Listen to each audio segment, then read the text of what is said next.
ನಮಸ್ಕೃತ್ಯ ನರಂಚೈವ ನರೋತ್ತಮಂ ದೇವೀಂ ಸರಸ್ವತೀಂ ವ್ಯಾಸಂ ತಥೋ ಜಯಂ ಉದೀರಯೇತ್.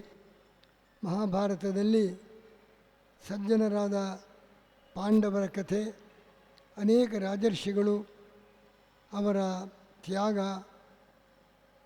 ಅವರ ಭಕ್ತಿ, ಅವರ ಚಾರಿತ್ರ್ಯ, ಇದನ್ನೆಲ್ಲ ಬೇರೆ ಬೇರೆ ಉಪಾಖ್ಯಾನಗಳ ಮುಖಾಂತರ ಮತ್ತು ಪಾಂಡವರಲ್ಲಿ ಇರತಕ್ಕಂಥ ಸದ್ಗುಣ, ಸೌಜನ್ಯ, ಧರ್ಮರಾಜನ ಆ ಒಂದು ಔದಾರ್ಯ, ಭೀಮಾರ್ಜುನರ ಸಾಹಸ, ಭಗವದ್ಭಕ್ತಿ ಎಲ್ಲ ಸಜ್ಜನರ ಮಹಿಮೆಯನ್ನು ಹೇಳುವುದರ ಜೊತೆಗೆ ಅದೇ ರೀತಿಯಲ್ಲಿ ದುಷ್ಟರ ದೌರ್ಜನ್ಯ ಯಾವ ರೀತಿಯಲ್ಲಿದೆ, ದುರ್ಯೋಧನನ ಕಥೆ, ಅವನ ದ್ವೇಷ, ಸ್ವಾರ್ಥದೃಷ್ಟಿ, ಪ್ರತೀಕಾರ ಭಾವನೆ, ಹೊಟ್ಟೆಕಿಚ್ಚು, ಅದರಿಂದ ಅವನಿಗಾದ ಅನ್ಯಾಯ, ಅವನಿಗೆ ತೊಂದರೆಯಾಗಿದೆ, ಅದನ್ನೆಲ್ಲ ವಿವರಿಸಿದರು.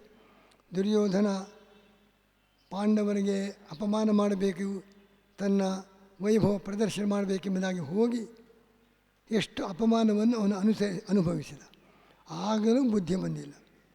ದೈತ್ಯ ಶಕ್ತಿಯ ಪ್ರಚೋದನೆಗೆ ಒಳಗಾಗಿ ಕರ್ಣನ ಸಹಾಯ ಇದೆ, ಏನು ಬೇಕಾದರೂ ಮಾಡಬಲ್ಲೆ, ಒಂದು ಅತಿಯಾದ ಆತ್ಮವಿಶ್ವಾಸ, ತಾನೇ ಬೇಕಾದರೂ ಮಾಡಬಲ್ಲೆ.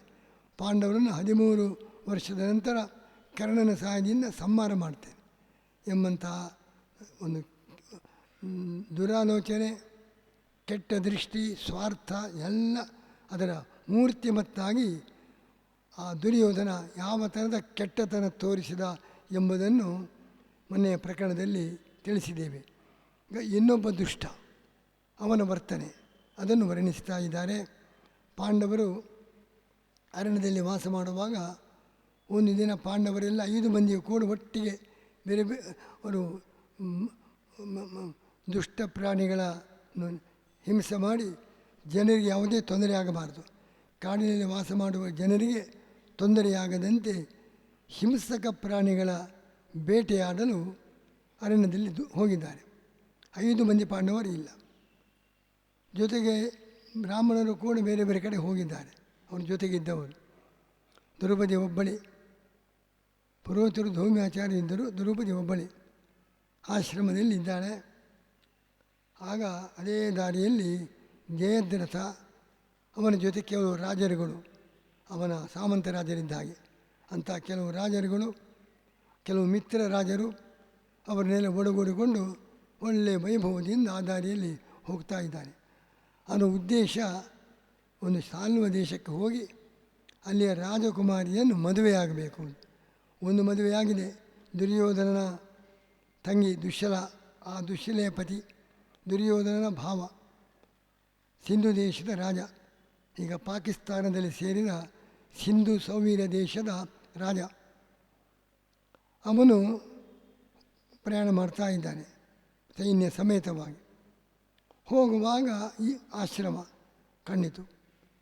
ಅಲ್ಲಿ ದ್ರೌಪದಿ ಹೊರಗೆ ಹಾಗೆ ಮನದ ಸಿರಿ ನೋಡಿಕೊಂಡು ಹೊರಗೆ ಒಂದು ಮರದ ಕೊಂಬೆಯನ್ನು ಕೈಯಲ್ಲಿ ಹಿಡಿದುಕೊಂಡು ಹಾಗೆಲ್ಲ ನೋಡ್ತಾ ಇದ್ದಾಳೆ.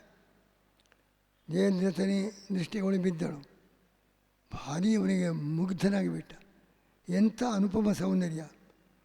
ಆಗಿನ ಕಾಲದಲ್ಲಿ ದ್ರೌಪದಿಗೆ ಎಷ್ಟು ಸುಂದರಿ ಸ್ತ್ರೀಯರೇ ಇರಲಿಲ್ಲ. ಅಷ್ಟು ಸೌಂದರ್ಯ, ಯಾರನ್ನು ಕೂಡ ತನ್ನ ಸೌಂದರ್ಯದಿಂದ ಆಕರ್ಷಣೆ ಮಾಡ್ತಾ ಇದ್ದಳು. ಒಂದೇ ವಿರಾಟ ಪರ್ವದಲ್ಲಿ ಹೇಳ್ತಾಳೆ, ದ್ರೌಪದಿಯ ಸೌಂದರ್ಯಕ್ಕೆ ಗಂಡಸರು ಮಾತ್ರವಲ್ಲ, ಸ್ತ್ರೀಯರು ಕೂಡ ಮುಗ್ಧರಾಗ್ತಾ ಇದ್ದರು. ಆ ದ್ರೌಪದಿಯ ಸೌಂದರ್ಯ ಕಂಡು ಆ ಸ್ತ್ರೀಯರಿಗೆ ಮೋಹ, ಗಂಡಸರಿಗೆಲ್ಲ ಹೆಂಗಸರಿಗೆ ಮೋಹ ಬರುವಷ್ಟು ಅದ್ಭುತ ಸೌಂದರ್ಯ ದ್ರೌಪದಿಯದು. ಅವನು ಕಂಡ ಜಯದ್ರಥ ಅವನು ಕಂಡು ಬಹಳ ಆಶ್ಚರ್ಯವಾಯಿತು. ಆಗ ಅವನು ಕೋಟಿಕಾಶ್ಯನನ್ನು ಕರೆದು ಅವನ ಜೊತೆಗೆ ಅವನ ಸ್ನೇಹಿತ ಕೋಟಿಕಾಶ್ಯ, ನನಗೆ ವಿವಾಹಕ್ಕೋಸ್ಕರ ಹೊರಟಿದ್ದೇನೆ, ಈಗ ನನಗೆ ವಿವಾಹ ಆಗಲಿಕ್ಕೆ ಮನಸ್ಸೇ ಇಲ್ಲ. ಇವನಂಥ ಸುಂದರಿ ಇರುವಾಗ ಬೇರೆ ರಾಜಕುಮಾರಿಯನ್ನು ಯಾಕೆ ವಿವಾಹ ಆಗಬೇಕು? ಇವರನ್ನೇ ನಾನು ಎತ್ತಿಕೊಂಡು ಹೋಗ್ತೇನೆ, ನನಗೆ ಶಕ್ತಿ ಇದೆ, ಸೈನ್ಯ ಇದೆ, ಅವನು ಒಪ್ಪದೇ ಇರಲಿ, ನನಗೆ ಬೇರೆ ಮದುವೆ ಬೇಡ. ಯಾವುದೋ ಮದುವೆಗೆ ಹೊರಟವನು, ವಿವಾಹಾರ್ಥೋ ನಮೇ ಕಶ್ಚಿತ್ ಇಮಾಂ ಪ್ರಾಪ್ಯ ಅತಿ ಸುಂದರಿ. ಇಂಥ ಅತ್ಯಂತ ಸುಂದರಿಯನ್ನು ಕಂಡು ನನಗೆ ಮದುವೆಯ ಅಪೇಕ್ಷೆ ಇಲ್ಲ, ಬೇರೆ ಸ್ತ್ರೀಯರೇ ಬೇಡ. ಏತಾಮೇವ ಅಹಮಾದಾಯ ಗಮಿಷ್ಯಾಮಿ, ಇವಳನ್ನೇ ಎಳೆದುಕೊಂಡು ಹೋಗ್ತೇನೆ ನಮ್ಮ ಮನೆಗೆ ವಾಪಸ್. ಆ ಕಾರ್ಯಕ್ರಮ ಕ್ಯಾನ್ಸಲ್. ನಮ್ಮ ಶೈಲ ಅಲ್ಲಿ ಸಾಲ್ವ ದೇಶಕ್ಕೆ ಹೋಗಿ ಅಲ್ಲಿ ರಾಜಕುಮಾರಿಯನ್ನು ಮದುವೆ ಮಾಡುವ ಕಾರ್ಯಕ್ರಮ ರದ್ದುಪಡಿಸಿದ್ದೇನೆ. ಇವಳನ್ನೇ ಎತ್ತಿಕೊಂಡು ಹೋಗೋಣ.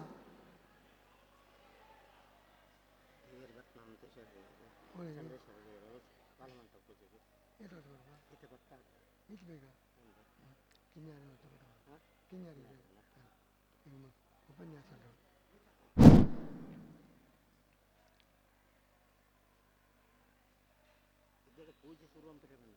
ಸೂರ್ಯಂಬಡೆ ಕಿನ್ನಾಡಿ ಇದ್ದೀರಾ?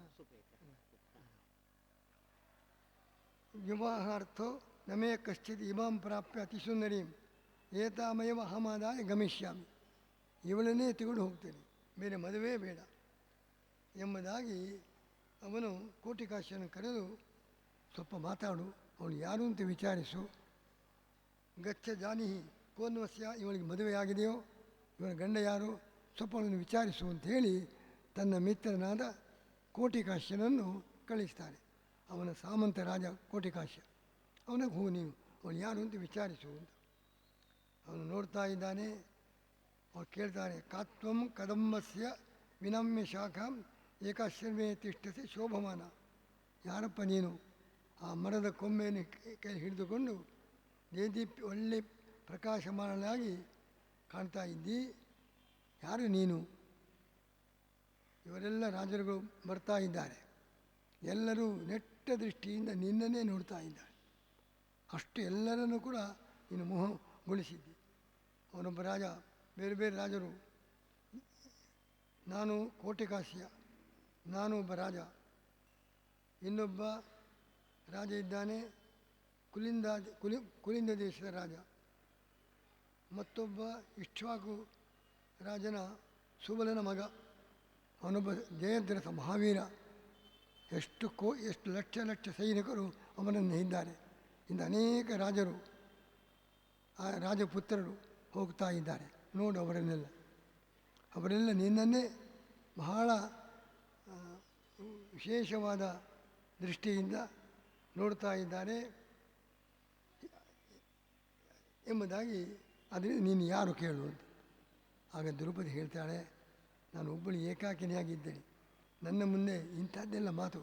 ಆ ರಾಜ ನೋಡ್ತಾ ಇದ್ದಾನೆ, ಈ ರಾಜ ನೋಡ್ತಾ ಇದ್ದಾನೆ, ಅವರನ್ನು ವರಿಸು ಎಂಬ ಅರ್ಥದಲ್ಲಿ ಇಂಥ ಕೆಟ್ಟ ಮಾತು. ನಮಾದೃಶೀಂ ತ್ವಾಂ ಅಭಿವಷ್ಟು ಮರ್ಕತಿ, ನಮ್ಮಂಥವರ ಬಗ್ಗೆ ನೀನು ಈ ರೀತಿ ವ್ಯವಹಾರ ಮಾಡುವುದು ಸರಿಯಲ್ಲ, ನನಗೆ ಯಾರು ಹೇಳುವರೇ ಇಲ್ಲ, ಇಂತಿಂಥ ಮಾತನಾಡ್ತಾ ಇದೆಯಲ್ಲ. ಒಬ್ಬ ಕಾಮುಕ ಪುರುಷನು ಮಾತಾಡುವ ರೀತಿಯಲ್ಲಿ ಬಹಳ ಸೌಂದರ್ಯನೆಂದು ನಿನ್ನ ಸೌಂದರ್ಯ ಕಂಡು ಅವರೆಲ್ಲ ಮುಗ್ಧರಾಗಿದ್ದಾರೆ, ನಿನ್ನನ್ನೇ ನೋಡ್ತಾ ಇದ್ದಾರೆ.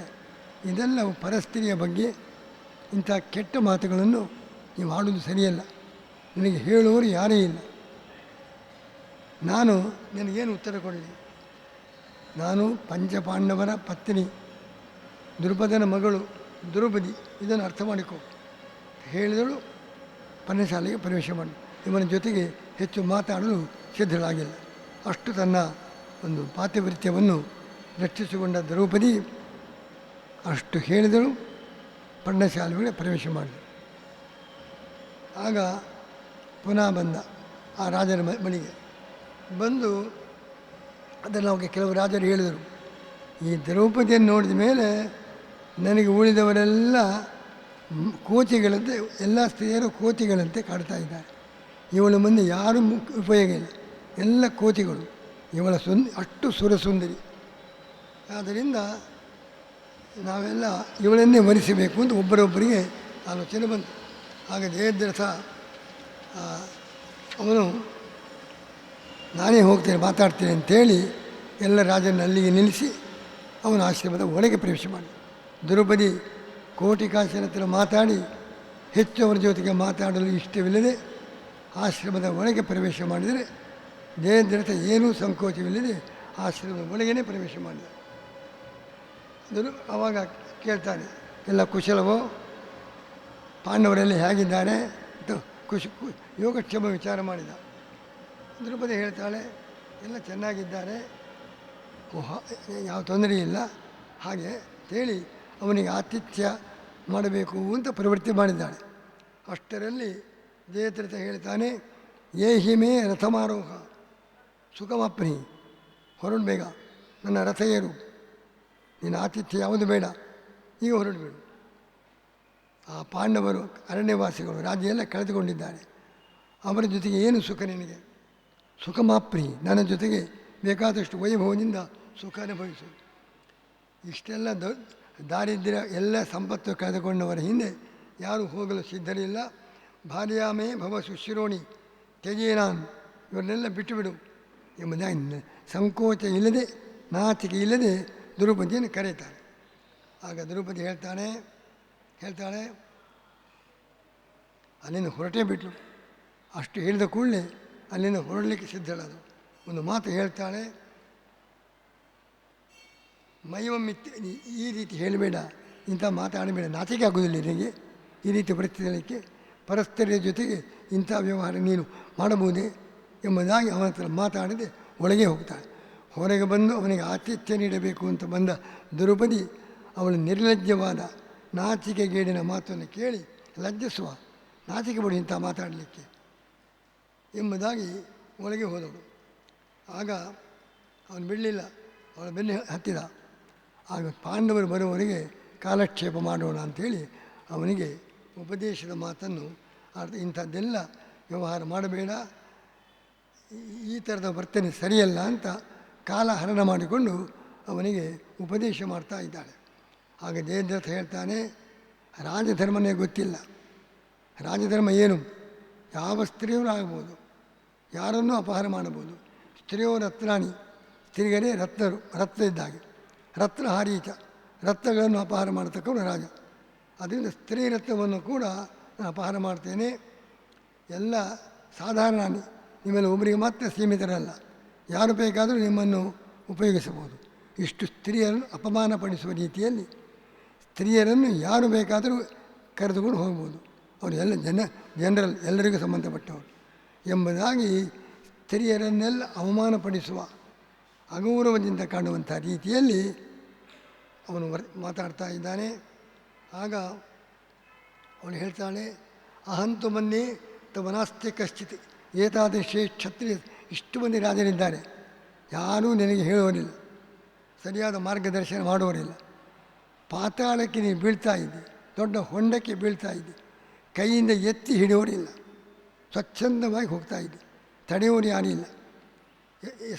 ಎಷ್ಟು ಆದ್ಯ ಪಾತಾಳ ಮುಖೇ ಪತಂತಂ ಪಾಣೋ ಗೃಹೀತ್ವ ಪ್ರತಿಸಂಹರೇತ, ಒಂದು ದೊಡ್ಡ ಹೊಂಡಕ್ಕೆ ಬೀಳುವ ನಿನ್ನನ್ನು ಕೈ ಹಿಡಿದು ಎತ್ತೋರು ಯಾರೂ ಇಲ್ಲ. ಅವನಾಸ್ತಿ ಕಶ್ಚಿತ್ ಏತಾದೃಶೆ, ಇಷ್ಟೆಲ್ಲ ರಾಜರಿದ್ದಾರೆ, ನಿನಗೆ ಬುದ್ಧಿ ಹೇಳುವ, ನಿನ್ನನ್ನು ಹೊಂಡದಿಂದ ಮೇಲಕ್ಕೆ ಎತ್ತುವ ವ್ಯಕ್ತಿ ಒಬ್ಬನೇ ಇಲ್ಲ, ಸ್ವಚ್ಛಂದವಾಗಿದ್ದೆ, ನೀನು ಕೇಳುವವರೇ ಯಾರಿಲ್ಲ. ಆ ರೀತಿ ವರ್ತಿಸ್ತಾ ಇದ್ದಿ. ನೀನು ಹೀಗೆ ವರ್ತಿಸಿದರೆ ನಿನ್ನನ್ನು ಪಾಂಡವರು ಬಿಡುವುದಿಲ್ಲ, ಅವರ ಮುಂದೆ ನೀನು ಏನೂ ಅಲ್ಲ, ನಿನ್ನ ಎಲ್ಲ ಶಕ್ತಿ ಪರಾಕ್ರಮ ಅವರ ಮುಂದೆ ನಡೆಯುವುದಿಲ್ಲ ಅಂತ ಹೇಳಿದರೆ, ಅದಕ್ಕೆ ಆ ಪಾಂಡವರು ಏನಿಲ್ಲ, ಅವರು ಅರಣ್ಯದಲ್ಲಿ ವಾಸ ಮಾಡ್ತಾ ಇದ್ದಾರೆ, ಅವರಿಂದ ಎಲ್ಲ ಗುಣಗಳಿಂದ ನಾನು ಶ್ರೇಷ್ಠ, ನನ್ನ ಮುಂದೆ ಪಾಂಡವರು ಏನೂ ಅಲ್ಲ. ಇಂಥದ್ದೆಲ್ಲ ಹೆದರಿಸಿ ನನ್ನನ್ನು ಇಂಥ ಮಾತುಗಳಿಂದ ನನ್ನ ಹೆದರಿಸಲಿಕ್ಕೆ ಸಾಧ್ಯವಿಲ್ಲ. ಪಾಂಡವರಿಂದ ನನಗೇನು ಭಯವಿಲ್ಲ, ಪಾಂಡವರ ಹೆದರಿಕೆ ನನಗಿಲ್ಲ, ಅವರಿಗಿಂತ ಎಷ್ಟೋ ಪಾಲು ನಾನು ಮಿಗಿಲು ಎಂಬುದಾಗಿ ಜಂಬ ಅಹಂಕಾರದಿಂದ ಮಾತಾಡ್ತಾನೆ. ಅದರಿಂದ ಒಂದು, ನೀನು ಬೇಗನೆ ನನ್ನ ರಥ ಅಥವಾ ಆನೆ ಅದನ್ನು ಏರು, ಇಲ್ಲ ಅಂತಾದರೆ ಪಾಂಡವನ ನಾನು ಸೋಲಿಸಿ ಆಮೇಲೆ ದಮ್ಮಯ್ಯ ಅಂತ ನನ್ನ ಬಳಿಗೆ ಬರ್ತೀನಿ. ನನಗೇನು ಪಾಂಡವನಿಂದ ನನಗೆ ಯಾವ ಅಪಾಯ ಆಗುವುದಿಲ್ಲ.